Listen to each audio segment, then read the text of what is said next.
Bulletin में सबसे पहले आपको कोरोना से जुड़ी इस वक्त की ताजा अपडेट दे देते हैं। दरअसल देश में कोरोना वायरस के मामले बहुत तेजी से बढ़ रहे हैं और अब ये आंकड़े डराने वाले होते जा रहे हैं, क्योंकि मरीजों की जो संख्या है वो बढ़कर 60,000 के करीब पहुंच गई है। इस वक्त जो मरीजों की कुल संख्या है वो 59,662 बताई जा रही है और अब तक तकरीबन 2,000 लोगों की मौत हुई है।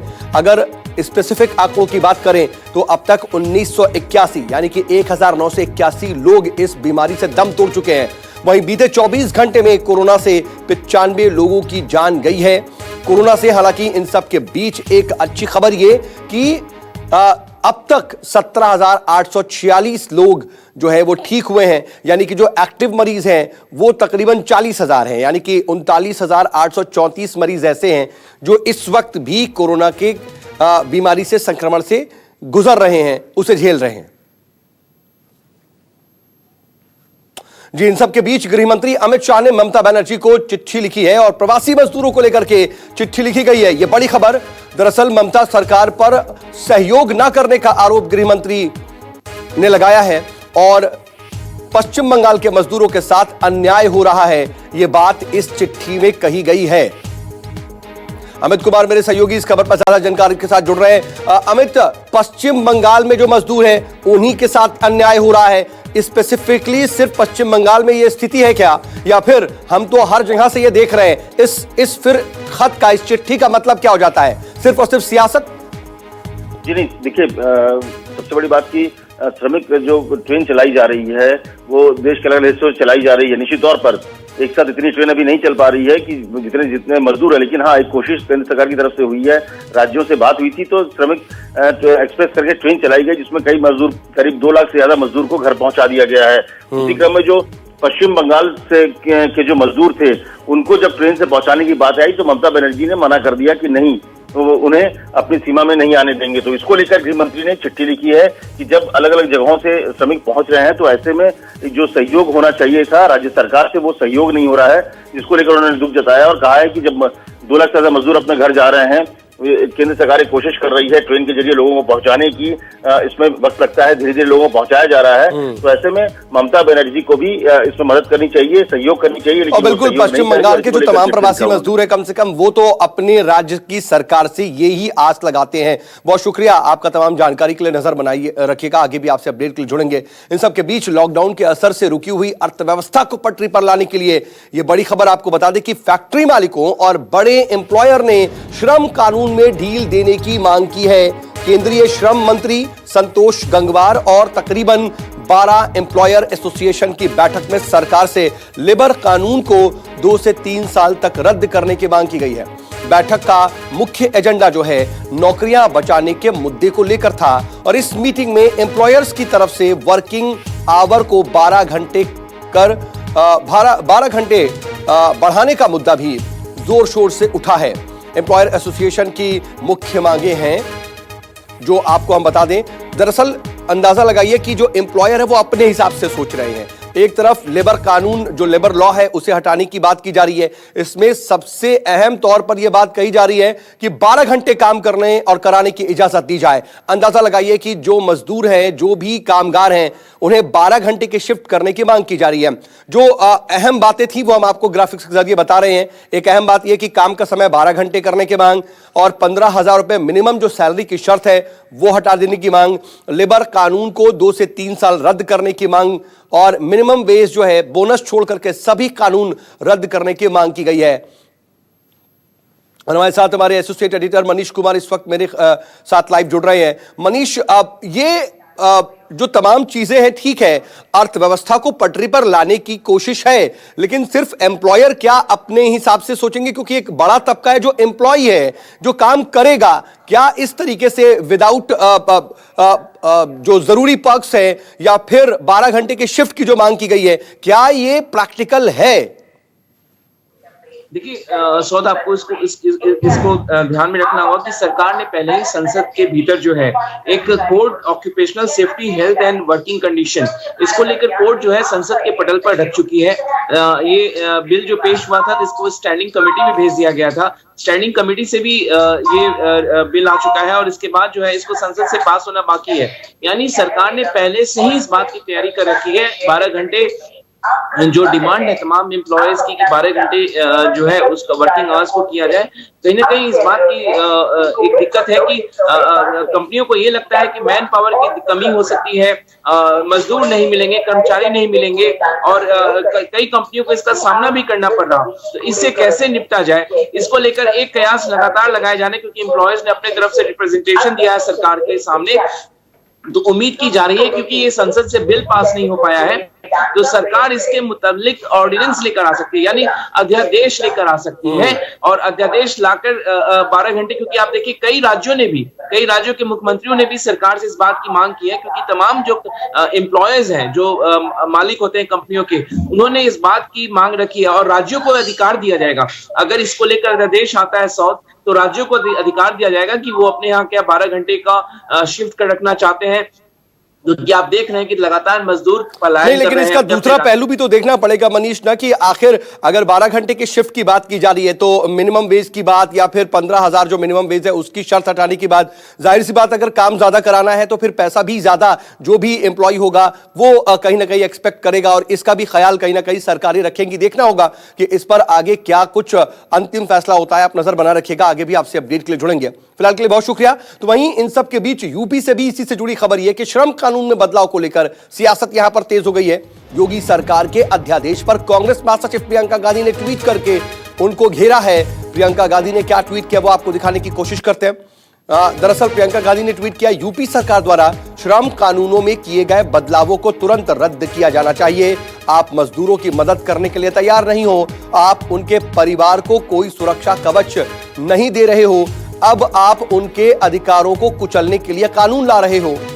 मजदूर देश निर्माता है, आपको बंधक आपके नहीं है।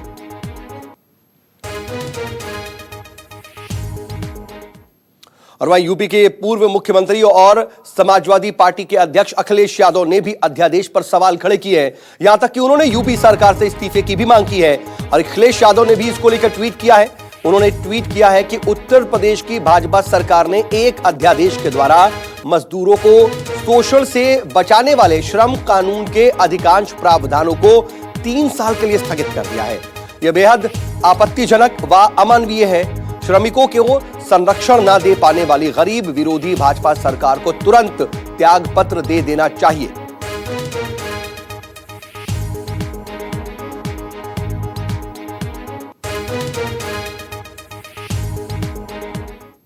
तो विपक्ष के वार के बाद, विपक्ष के हमले के बाद यूपी के श्रम और रोजगार मंत्री स्वामी प्रसाद मौर्य ने पलटवार किया। उन्होंने कहा कि कांग्रेस और समाजवादी मजदूरों की सबसे बड़ी दुश्मन है।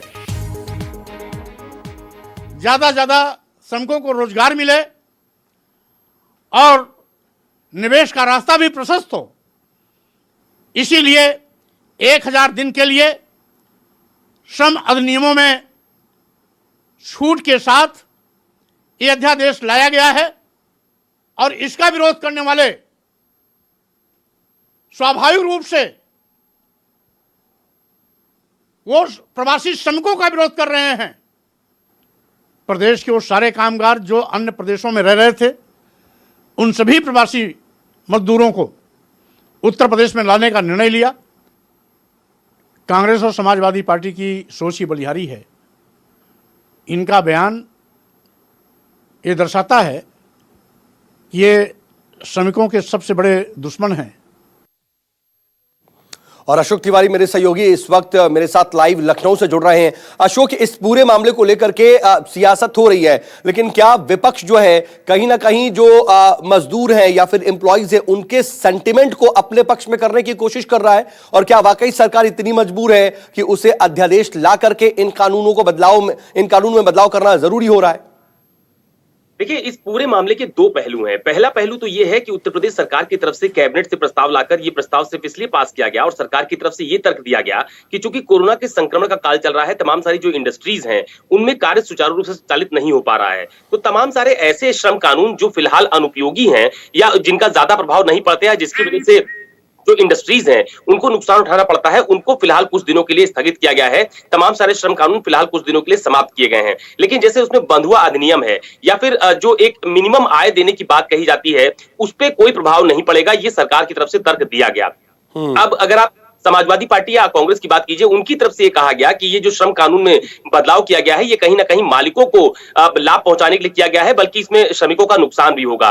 तो इसी का जवाब देते हुए कल उत्तर प्रदेश के श्रम मंत्री स्वामी प्रसाद मौर्य ने इस बात को स्पष्ट किया कि कांग्रेस और समाजवादी पार्टी श्रम कानून में बदलाव को लेकर पूरी तरह से अधिनियम को अभी तक पढ़ा नहीं है इन दोनों पॉलिटिकल पार्टीज ने, और शायद इसी तरह का बयान इनका इस वक्त सामने आया है। सरकार की तरफ से यह भी तर्क दिया जा रहा है कि सरकार की पूरी कोशिश है कि उत्तर प्रदेश के अलग अलग राज्यों में जो श्रमिक फंसे हुए हैं, जिनको अलग अलग संसाधनों से प्रदेश में लाया जा रहा है, उनको उत्तर प्रदेश में ही रोजगार उपलब्ध करवाया जाए, वो यहीं पर रहे, यहीं पर उनको जो मिनिमम आय है वो उपलब्ध करवाई जाए, ताकि वो भी रोजगार के यहाँ पर साधन पा सके और उनको बेरोजगारी का सामना ना करना पड़ सके। तो श्रम कानून में जो बदलाव किया गया है, जो अधिनियम पास किए गए हैं, जो श्रम कानून निरस्त किए गए हैं फिलहाल कुछ दिनों के लिए, उनको लेकर विपक्ष और सरकार आमने सामने है। दोनों के अपने अपने तर्क हैं, लेकिन ये इस बात बिल्कुल निश्चित है, जो बात आपने कही कि सेंटिमेंट्स को कैसे अपने हक में लाया जाए, कैसे ये बताया जाए कि वो श्रमिकों की ज्यादा बड़े हितैषी हैं, ये जरूर देखने को मिल रहा है। और यही हो रहा है और आगे ये बढ़ने का भी आसार दिखाई दे रहा है, कम से कम फिलहाल। तो आप नजर बना रखिएगा, आगे भी आपसे अपडेट के लिए जुड़ेंगे। फिलहाल के लिए बहुत शुक्रिया। इन सबके बीच गुजरात से बेहद दुखद खबर। दरअसल यहां पर भरूच से अपने राज्य यूपी के लिए साइकिल से निकले एक मजदूर ने रास्ते में ही दम तोड़ दिया। राजू साहनी नाम का यह मजदूर था और इस मजदूर की करजन गांव के पास मौत हो गई। बताया जा रहा है कि लॉकडाउन के दौरान राजू साहनी साइकिल से ही यूपी के लिए निकल पड़े थे, लेकिन रास्ते में भूख, प्यास और गर्मी के चलते उनकी जान चली गई। राजू साहनी के शव लेने के लिए जब कोई नहीं पहुंचा तो आखिरकार करजन में ही उसका दाह संस्कार कर दिया गया। अपने आप में ऐसी खबरें, ऐसी दुखदाई और दिल को तोड़ देने वाली खबरें लगातार अलग अलग इलाकों से सामने आ रही हैं। अभी औरंगाबाद में ही तक 16 मजदूरों के ऊपर से ट्रेन गुजर जाने को लेकर के सारे देश कहीं ना कहीं अफसोस में है और गम में है। भूपेंद्र सिंह मेरे सहयोगी इस खबर पर मेरे साथ जुड़ रहे हैं। भूपेंद्र, ये अपने आप में वाकई ऐसी स्थिति जो हर कोई कहीं ना कहीं इसको सुन करके, इसको देख करके अंदर तक विचलित हो जाएगा, और ये तस्वीरें थम नहीं रही हैं, ये स्थितियां थम नहीं रही हैं। बिल्कुल, क्योंकि लाखों मजदूर हैं जो इस समय इन राज्यों में फंसे हुए हैं, जो अपने वतन जाने की मांग कर रहे हैं, जो अब तक इंतजार कर रहे थे, लेकिन अब उनका सब्र जो है वो खत्म हो गया, वो जवाब दे रहा है। लोग सड़कों पर आ रहे हैं, उनको ये नहीं पता कि ऑनलाइन रजिस्ट्रेशन करना कैसे है, क्योंकि यहाँ पर जो एक प्रणाली शुरू की गई है उसके तहत ये है कि आपको ऑनलाइन रजिस्ट्रेशन करना है, आपके 1200 मेंबर हो जाते हैं, फिर आपको एक ट्रेन अलॉट की जाती है और वो ट्रेन जो है आपको लेकर दूसरे राज्यों में जाती है। बहुत सारे ऐसे मजदूर हैं जो ये रजिस्ट्रेशन करना नहीं जानते, उन्हें नहीं पता है कि किस तरह से इन तमाम चीजों को, इन फॉर्मेलिटीज को पूरी करना है, और उनका सब्र भी जवाब दे रहा है। बहुत सारे ऐसे हैं जिनका रजिस्ट्रेशन हो चुका है लेकिन उसके बावजूद भी उनका नंबर नहीं आ रहा है। बहुत सारे ऐसे हैं जो ठगी का शिकार हो रहे हैं, जिनसे गांव भेजने के नाम पर पैसे वसूले जा रहे हैं, बहुत ज्यादा टिकट के नाम पर उनसे पैसे लिए जा रहे हैं, और जब उनको टिकट मांगी जा रही है तो टिकट तक नहीं दी जा रही है। लोगों का सब्र का बांध जो है वो लगातार टूटता जा रहा है। मैं कल की बात करूं तो 150 लोग सूरत से उड़ीसा के लिए साइकिल से निकले हैं। आप समझ सकते हैं कि किस तरह से, किस हालात में है। इसी के साथ बहुत सारे ऐसे मजदूर हैं जो क्वारंटाइन है, जो ऐसे इलाकों में है जो क्लस्टर जोन डिक्लेयर किया गया है, उनके पास खाना तक नहीं पहुंच रहा है, पैसे तो उनके खत्म ही हो चुके हैं। उसके बावजूद किसी तरह से वो यहाँ वहां से ले करके जो निजी गाड़ियां हैं उनसे एक एक आदमी को 5-5 हजार रुपए देके वो जा रहे हैं। हर एक पहलू आप बता रहे हैं जो इस वक्त कहीं ना कहीं ग्राउंड पर देखने को मिल रहा है, और हकीकत ये है भूपेंद्र की सिर्फ गुजरात की स्थिति नहीं है, बल्कि हर एक राज्य की स्थिति है। वहां से प्रवासी मजदूरों के निकलने का, पलायन का सिलसिला जारी है और रास्ते में दम तोड़ते मजदूर भी कई बार दिख रहे हैं। लेकिन ये स्थिति रुकेगी कैसे और उनमें भरोसा कायम कैसे होगा, ये समझ के परे है। और इन सब के बीच गुजरात से ही कोरोना पर इस वक्त की एक बड़ी संकट आपको बड़ी खबर बता दी कि कोरोना संकट पर अहमदाबाद से बड़ी खबर, क्योंकि अहमदाबाद एम्स के डायरेक्टर पहुंचे हैं विशेष विमान से और उन्हें विशेष विमान से अहमदाबाद भेजा गया है। डॉक्टर गुलेरिया वहां पहुंचे हैं और डॉक्टरों के साथ वो अस्पतालों का दौरा करेंगे, क्योंकि वहां पर लगातार स्थिति बिगड़ रही है। और बीते 24 घंटे में ही 22 लोगों की मौत अकेले अहमदाबाद में हुई है। भूपेंद्र सिंह मेरे सहयोगी लगातार बने हुए हैं। भूपेंद्र, अगर अहमदाबाद की बात करें, हमने देखा था कि बीएसएफ और सीएसएफ की कंपनियां तक तैनात की गई थी, लेकिन हालात अभी कम से कम लग नहीं रहा है कि संभलते दिखाई दे रहे हों। बिल्कुल नहीं, और जिस तरह के आंकड़े सामने आ रहे हैं वो बेहद चौंकाने वाले हैं और बहुत ज्यादा चिंता उससे खड़ी होती है, क्योंकि जो डेथ रेट है गुजरात का, मैं बता दूं कि वो पूरे देश से लगभग डबल के मुताबिक है। पिछले 10 दिनों की मैं बात करूं तो 50% जो केसेस हैं वो सिर्फ 10 दिनों में बढ़े हैं, और सिर्फ अहमदाबाद जो है वहां पे 80% केस, पूरे गुजरात के 80% केस सिर्फ और सिर्फ अहमदाबाद से हैं। तो आप समझ सकते हैं कि कितनी चिंताजनक स्थिति है। यहाँ पर कर्फ्यू डाला गया, लॉकडाउन किया गया, लेकिन लोगों में बेहद लापरवाही देखने को मिल रही है। कल की स्थिति में बताऊं, यहाँ पर बीएसएफ की टुकड़ियां उतारी गई हैं, सीआईएसएफ की टुकड़ियां उतारी गई हैं, उसके बावजूद भी शाहपुर इलाके में कल भीड़ जमा हुई, उसको हटाने की कोशिश की गई तो पुलिस पर पथराव किया गया।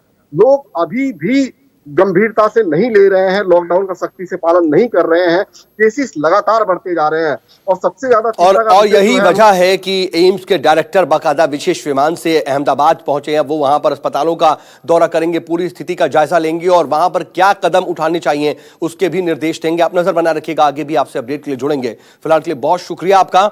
इन सबके बीच कोरोना संकट पर इस वक्त की एक और बड़ी खबर बता दें जो कि मुंबई से आ रही है। मुंबई में दरअसल कोरोना की रफ्तार रोकने के लिए 7 आईएएस अधिकारियों को खासतौर पर जिम्मेदारी सौंपी गई है और इन 7 आईएएस अधिकारियों को 7 जोन में इंचार्ज बनाया गया है। अकेले मुंबई को अलग अलग 7 जोन में बांटा गया है और हर एक जोन में एक अधिकारी को एक तरह से उसकी जिम्मेदारी दी गई है। हर एक जोन की जिम्मेदारी एक आईएएस अधिकारी के पास होगी और वो अपने जोन में कोरोना के मामलों को बढ़ने से रोकने का जिम्मेदार होगा।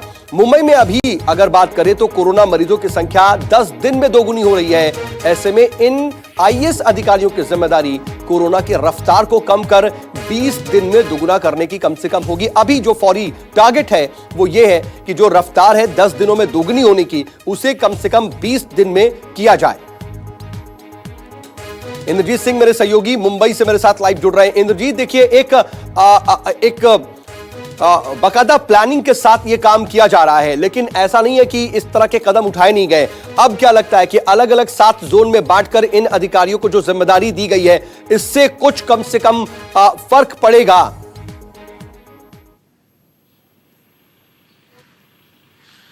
जी बिल्कुल, जिस तरह से मुंबई में केसेस लगातार बढ़ रहे थे उसको देखते हुए कल बीएमसी कमिश्नर को हटाया गया और ये कहा जा रहा था कि कोऑर्डिनेशन ठीक से नहीं हो पा रहा था। यही कारण है कि अब जो 24 वार्ड हैं मुंबई में बीएमसी के, उस 24 वार्डों को 7 जोन में डिवाइड किया गया और 7 जोन में एक आईएएस ऑफिसर को जिम्मेदारी दी गई है और सभी 7 आईएएस ऑफिसर आपस में भी बात करेंगे और जो बीएमसी के कमिश्नर नए हैं वो इनको मॉनिटर करेंगे पूरी तरह से। दूसरी बात यह है कि लगातार यहाँ पे जो क्वारंटीन सेंटर है उनकी संख्या लगातार बढ़ाई जा रही है। बहुत सारे जो ग्राउंड है उनमें क्वारंटीन सेंटर बना दिया गया है और सबसे बड़ी प्रशासन की इस समय चिंता ये बनी हुई है कि जो देश से बाहर फंसे हुए जो लोग हैं वो अब आने वाले हैं, वो ज्यादातर शिप के द्वारा और हवाई जहाज के द्वारा आने वाले हैं, तो उनको कहाँ रखा जाए। तो इसके लिए अब प्रशासन ने निर्णय लिया है कि 88 होटल से बात किया है, 88 होटल को चिन्हित किया है, उसमें करीब 3,500 के करीब कमरे रिजर्व किए गए हैं, जिसमें से विदेश से जो लोग आएंगे उनको रखा जाएगा। तो कहीं न कहीं प्रशासन ने सख्ती बढ़ा दी है और इसके साथ ही लॉकडाउन में सख्ती इस कदर होगी कि 10 तारीख से जो 17 तारीख कदम उठाने की कोशिश की जा रही है जिससे कम से कम कोरोना से निपटा जा सके और मुंबई में हालात को पटरी पर लाया जा सके। बहुत शुक्रिया इंद्रजीत, तमाम जानकारी का नजर बना रखिएगा, आगे भी आपसे अपडेट के लिए जुड़ेंगे।